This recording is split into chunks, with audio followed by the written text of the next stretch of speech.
আল্লাহ সে কথাটাই বলেন, বান্দা আমি আল্লাহর কাছে যেই ব্যক্তির ঈমান বড় মজবুত, যেই ব্যক্তির ঈমানটা তাজা, এই ঈমান মজবুত হওয়ার পরে তাজা ঈমান দিয়ে নেক আমল করলে আল্লাহ বলেন, বান্দা নেক আমল করতে দেরি, আমি আল্লাহ তোমার নেক আমলটা কবুল করতে দেরি করব না। বলেন সুবহানাল্লাহ। তাহলে প্রকৃতপক্ষে ঈমানদার হওয়া দরকার আছে না নাই? প্রকৃতপক্ষে ঈমানদারদের মোট গুণ 5টা। কয়টা? আমার কথা নয়, আল্লাহ পাক রব্বুল আলামিন মহাগ্রন্থ আল কোরআন কারীমের 9 নম্বর পারার 16 নম্বর পৃষ্ঠায় সূরা আনফালের 2 ও 3 এই দুইটা আয়াত কারীমার মধ্যে আল্লাহ এই 5টা গুণের কথা বর্ণনা করেছেন। যতটুক পর্যন্ত সুযোগ হয় ততটুক পর্যন্ত বলবো ইনশাআল্লাহ। আল্লাহ আমাকে সেই তৌফিক দান করুন, বলেন আমিন। সম্মানিত হাজিরিন, আল্লাহ পাক রব্বুল আলামিন তিনি বলেন, ইন্নামাল মুমিনুনা আল্লাযীনা ইযা যুকিরাল্লাহ ওয়াজিলাত কুলুবুহুম ওয়া ইযা তুলিয়াত আলাইহিম আয়াতুহু যাদাতহুম ঈমানা।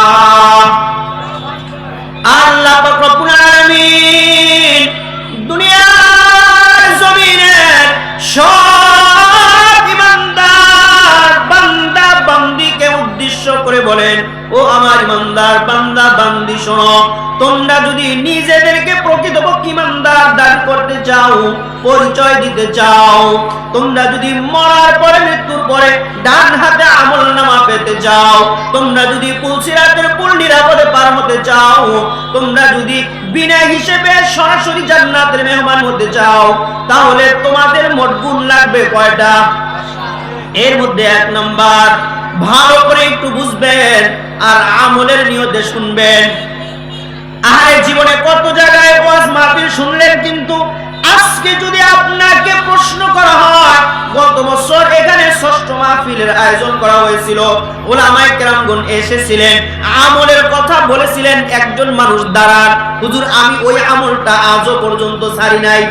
এরকম মানুষের বড় অভাব, ঠিক না ঠিক? মানুষের বড় অভাব। আপনি ওয়াজ শুনবেন, ওয়াজ শোনার পরে এখান থেকে আপনি চলে যাবেন, কিন্তু কোনদিন নেক আমল করবেন না। খোদার কসম, খোদার কসম, এই ওয়াজ শোনার যাররা পরিমাণ কোনো মূল্য থাকবে না। কথা বলেন ঠিক কিনা? যাররা পরিমাণ কোনো মূল্য নাই, কিঞ্চিত পরিমাণ মূল্য নাই। মূল্য হবে তখন আপনি আসছেন, সময়টা ব্যয় করতেছেন, কাজে লাগবে তখন যখন ওলামায়ে কেরামগণ আলোচনা করবেন, আমলের কথা বলবেন, ওই আমলটাকে নিজের পাথেও বানাবো, মৃত্যু পর্যন্ত ওই আমলটা কোনোদিন ছাড়বো না। বলেন ইনশাআল্লাহ। আওয়াজ দিয়ে আসতে হয়ে গেল, বলেন ইনশাআল্লাহ। আল্লাহ পাক রব্বুল আলামিন বলেন, বান্দা প্রকৃতপক্ষে ঈমানদার হতে হবে, গুণ লাগবে 5টা। এর মধ্যে 1 নম্বর গুণ, আল্লাহ পাক রব্বুল আলামিন বলেন, ইন্নামাল মুমিনুনা আল্লাযীনা ইযা যুকিরাল্লাহ।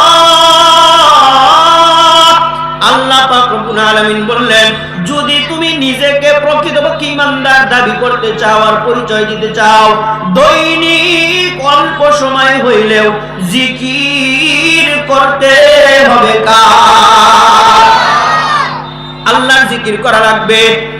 আল্লাহ পাক রব্বুল আলামিন বললেন, ইন্নামাল মুমিনুনা আল্লাযীনা ইযা যুকিরাল্লাহু ওয়াজিলাত কুলুবুহুম। আল্লাহ বলেন, বান্দা এমন ভাবে জিকির করবা, আমার নামগুলো এমন ভাবে নিবা যেন তোমার অন্তরটা ভয়ে প্রকম্পিত হয়ে যায়। এরকম জিকির আল্লাহর কোরআনে হাদিসের মধ্যে অসংখ্য জিকির আছে না? অনেক জিকির আছে, আপনারা পারেন, আপনারা পড়েন। তারপরেও আমি আজকে ছোট্ট একটা জিকিরের কথা বলবো। এখানে যারা উপস্থিত আছেন বলেন, মৃত্যু পর্যন্ত কোনোদিন এই আমলটা ছাড়বো না ইনশাআল্লাহ।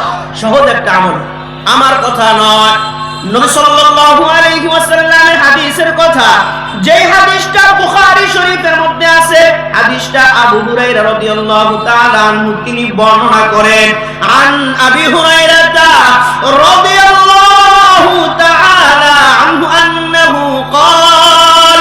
আবু হুরায়রা রাদিয়াল্লাহু তাআলা আনহু বলেন, ক্বালা রাসূলুল্লাহ সাল্লাল্লাহু আলাইহি ওয়াসাল্লাম আল্লাহর নবী বলেছেন, মান যে ব্যক্তি ক্বালা যে ব্যক্তি পড়বে সুবহানাল্লাহি ওয়া বিহামদিহি, পারেন না কে কে?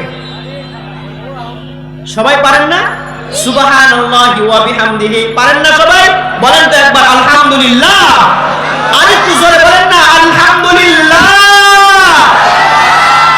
আল্লাহর নবী বলেন, যেই ব্যক্তি মান ক্বালা পড়বে সুবহানাল্লাহি ওয়া বিহামদিহি ফি ইয়াউমিন মিআতা মাররা, রাত দিন মিলে 24 ঘন্টার মধ্যে যেই ব্যক্তি পড়বে ফি ইয়াউমিন মিআতা মাররা, মাত্র 100 বার। কয়বার?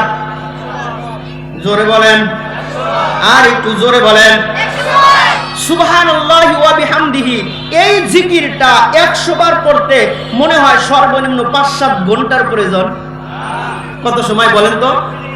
সর্বোচ্চ গেলে 5-7, আরো 3 মিনিট বোনাস দিলাম। কয় মিনিট? সবাই বলেন। ও হাত মারার মুসলমান বাবারা, ভাইরা, মারা, বোনেরা, রাত দিন 24 ঘন্টার মধ্যে এই 10টা মিনিট সময় আমার আল্লাহকে দেওয়া যাবে কি যাবে না? এখানে যারা আছেন বলেন, কোনো দিন এই আমলটা ছাড়বো না। কঠিন কঠিন কঠিন না? কঠিন না, সহজ, একদম সহজ, সবাই পারেন। আল্লাহর নবী বলেন, দেখেন না ফজিলত কি? আবু হুরায়রা বলেন, বুখারী শরীফের হাদিস, আল্লাহর নবী বলেন, মান ক্বালা, যে ব্যক্তি পড়বে সুবহানাল্লাহি ওয়া বিহামদিহি ফি ইয়াউমিন মিআতা মাররা, আল্লাহর নবী বলেন এই জিকিরটা দৈনিক কয়বার?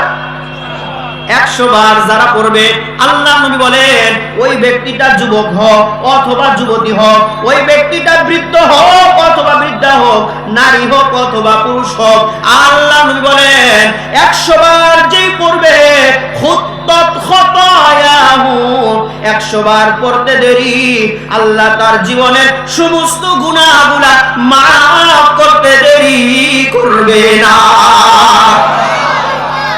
সুবহানাল্লাহর আওয়াজ শুনে মনে হয় আপনাদের জীবনে কোনো গুনাহ নাই।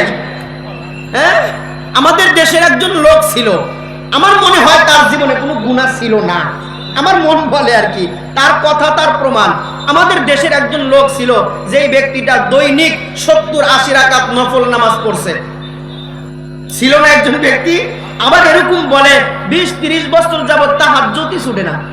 তাহলে আমরা বলতেই পারি তার গুনাহ নাই থাকতে পারে। কথা বলেন ঠিক কিনা? আপনাদের তো গুনাহ আছে, আছে না? তাহলে দৈনিক সুবহানাল্লাহি ওয়া বিহামদিহি 100 বার পড়ার পরে জীবনের গুনাহগুলা যিনি ক্ষমা করে দিবেন তিনি হলেন কে? বলেন, মৃত্যু পর্যন্ত কোনোদিন এই আমলটা ছাড়বো না ইনশাআল্লাহ। বলেন ইনশাআল্লাহ। আল্লাহ তৌফিক দান করুন, বলেন আমিন। এটাই সার্থক, আমার সার্থক, আপনার সার্থক, এই মাদ্রাসার পক্ষ থেকে মাহফিল সার্থক, ঠিক না ভাই? ঠিক, এটাই সার্থক। এই জন্য বাবারা, আপনাদের পায়ে হাত ধরে বলি, আহারের সময় নির্দিষ্ট করার প্রয়োজন নাই। যখন আপনি পারেন, যোহরের নামাজের আগে 10 বার, পরে 10 বার, ফজরের আগে 10 বার, পরে 10 বার, 5 ওয়াক্ত নামাজের আগে পরে 10 বার কইরা মিলাইলে 5 ওয়াক্ত নামাজ শেষ হয়ে গেলে 100 বার শেষ হবে কি হবে না? অবশ্যই হবে। এই জন্য পড়বো ইনশাআল্লাহ। সময় নির্দিষ্ট করার প্রয়োজন নাই।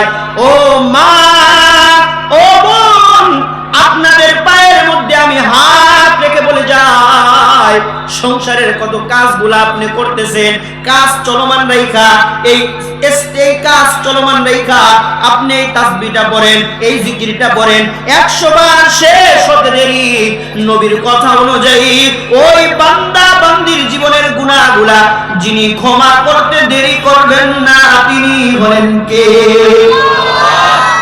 আল্লাহ পাক রব্বুল আলামিন বলেন, ইন্নামাল মুমিনুনা আল্লাযীনা ইযা যুকিরাল্লাহু ওয়াজিলাত কুলুবুহুম, এইভাবে যারা জিকির করতে পারবে, আল্লাহ বলেন আমি আল্লাহ ওয়াদা দিলাম তাদেরকে আমি আল্লাহ প্রকৃতপক্ষে ঈমানদার বলে ঘোষণা করে দিব। 2 নম্বরে আল্লাহ পাক রব্বুল আলামিন বললেন, ওয়া ইযা তুলিয়াত আলাইহিম আয়াতুহু যাদাতুহুম ঈমানা। আল্লাহ পাক রব্বুল আলামিন বলেন দুনিয়ার জমিনের সব মানুষ যারা ঈমানদার তাদেরকে উদ্দেশ্য করে আল্লাহ বলেন ও আমার ঈমানদার বান্দা বান্দি শোনো, তোমরা যদি নিজেদেরকে প্রকৃতপক্ষে ঈমানদার পরিচয় দিতে চাও আর দাবি করতে চাও, 2 নম্বর গুণটা তোমাদের কই যান জানা আসেন বসেন জান কে অল্প সময় তো আরে আজকে এখানে বসছেন কালকে বসবেন, পরের দিন তো আপনারা 4 দোকানে বসে থাকবেন, আর তো আর কেউ আপনাদেরকে ডাকবে না যে আসেন। আজ বুঝবেন না, একটা কথা আছে না, আজ বুঝবেন না বুঝবেন কাল, তারপরের কথাটা আর বললাম না। আপনি নিজেই ওই দিন গিয়ে আফসোস করবেন, আরে হুজুর যদি আরেকটু চাপ দিয়ে ধরতো, আরেকটু যদি ধাক্কা দিত যে মাহফিলে যাও মসজিদে যাও, আরেকটু ধাক্কা দিত। এই জন্য আমরা যেটা বলি সেটাই বাস্তব। আজ বুঝবেন না বুঝবেন কাল, বুঝবেন না বুঝবেন ওই দিন, যেই দিন বোঝার আর কোনো লাভ নাই। এই জন্য বলি বাবারা 2 নম্বর গুণ আল্লাহ পাক রব্বুল আলামিন বলেন ওয়া ইযা তুলিয়াত আলাইহিম আয়াতুহু যাদাতুহুম ঈমানা। আল্লাহ পাক রব্বুল আলামিন বলেন ও আমার ঈমানদার বান্দা বান্দি শোনো, দৈনিক অল্প সময় হইলেও কোরআনুল কারীমের তেলাওয়াত করা দরকার আছে না?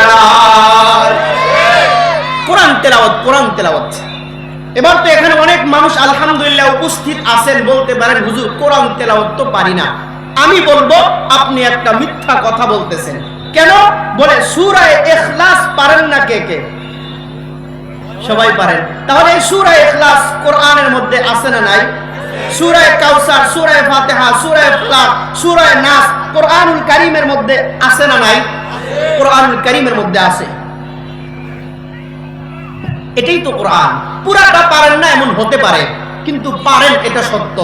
এই জন্য বাবারা ভাইরা পায়ের মধ্যে আপনাদের হাত রেখে বলে যায় দৈনিক অল্প সময় হইলেও যেটাই পারেন, সূরা ফাতিহা পারেন, সূরা ইখলাস পারেন, কাউসার পারেন, কোরআনটা একটু মিলাইয়া ওই সূরা ফাতিহাটাই দেখে দেখে পড়েন, সূরা কাউসারটাই দেখে দেখে পড়েন, সূরা নাসটাই দেখে দেখে পড়েন, সূরা ফালাকটাই দেখে দেখে পড়েন। এটার নামই হলো কোরআন তেলাওয়াত। আল্লাহ পাক রব্বুল আলামিন বলেন দুনিয়ার যে সমস্ত মানুষগুলা কোরআনুল কারীম তেলাওয়াত বেশি বেশি করবে, বেশি বলারটা পরে বলি, আগে আল্লাহর নবী বলেন দুনিয়ার যে সমস্ত মানুষগুলা কোরআন তেলাওয়াত করবে, মান ক্বারা হারফান মিন কিতাবিল্লাহ ফালাহু আশরু আমসালিহা।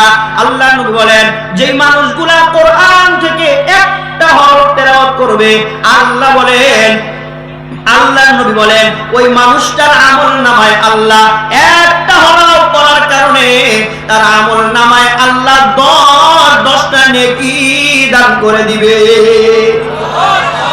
10টা নেকি। সূরা ইখলাসের মধ্যে অনেকগুলা হরফ আছে, আপনি পড়েন বারবার আপনি পড়েন, প্রতিটা হরফের বিনিময়ে 10টি করে নেকি যিনি দিবেন তিনি হলেন কে? আল্লাহ দিবেন, এটা আল্লাহর ওয়াদা। এবার সূরা ইখলাসের কথাটা একটু বলে নেই। আল্লাহ নবী বলেন দুনিয়ার জমিনে কোনো মানুষ যদি সূরাতুল ইখলাস বিসমিল্লাহ সহকারে একবার, দুইবার, তিনবার, কয়বার? 3 বার পড়তে পারে। আল্লাহ নবী বলেন 3 বার পড়তে দেরি আল্লাহ তার আমলনামায় পূর্ণ কোরআন পড়লে যে সব ওই বান্দার আমলনামায় দিতে আমার আল্লাহ দেরি করবে না। করবেন 3 বার, পুরা কোরআন খতমের সব যিনি দান করবেন তিনি কে? এবার এখানে আমরা যারা আসি আমাদের অন্তরের মধ্যে কিন্তু একটা চিন্তা ভাবনা আছে, আরে যদি এই শহরের মধ্যে একটু বাড়ি হইতো, আছে না নাই? আরে যদি একটু জায়গা থাকতো। আবার আরো কিছু মানুষের চিন্তা গুলশান বাড়ি দ্বারা বনানীতে যদি একটা বাড়ি থাকতো, ঠিক না ভাই? ঠিক এরকম চিন্তা। আমি আপনাদেরকে উদ্দেশ্য করে বলি, আরে এত ছোট মন নিয়ে আপনি চলেন কিভাবে? চিন্তা করবেন তো বড় চিন্তা করবেন দুনিয়াতে বসে জান্নাতে কিভাবে বাড়ি বানানো যায়, এই চিন্তা করা দরকার আছে না নাই? আমলটা শুনেন। আল্লাহর নবী বলেন মান ক্বারা সূরাতাল ইখলাস 10 মাররাত। আল্লাহর নবী বলেন দুনিয়ার জমিনের কোনো মানুষ যদি সূরাতুল ইখলাস 10 বার পড়তে পারে, কয়বার? আর একটু জোরে বলেন। আল্লাহ নবী বলেন মান ক্বারা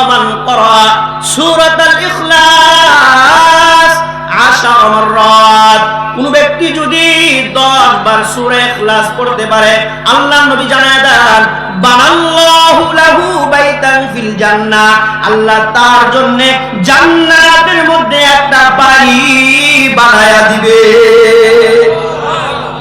জান্নাতের মধ্যে বাড়ি বানানো যায় সূরাতুল ইখলাস কয়বার পড়লে? এবার আমি আপনাদের পায়ের মধ্যে হাত রেখে বলে যাই, আল্লাহ যদি জান্নাতের মধ্যে আপনার জন্য বাড়ি দেয়, আল্লাহর কোনো সমস্যা নাই। আপনি যদি এবার হাতটা উঠায়া আল্লাহ পাক রব্বুল আলামিন কি বলেন, মালিক 10 বার সূরা ইখলাস পড়লাম, ও মালিক, মা দুনিয়ার জমিনে নাই, বাবা দুনিয়ার জমিনে নাই, দাদা দুনিয়ার জমিনে নাই, দাদি দুনিয়ার জমিনে নাই, এরকম ভাবে যদি আপনি বলতে পারেন, মন বলে দিল বলে আপনি সূরা ইখলাস 10 বার পরে যদি আল্লাহর কাছে দোয়া করতে পারেন, যার জন্যই দোয়া করবেন, যে উদ্দেশ্যই নিয়ে দোয়া করবেন, নবী বলেন দোয়া করতে দেরি আমার আল্লাহ কবুল করতে দেরি করবে না। আমার সময়টা শেষ না, আমার সেই কাজ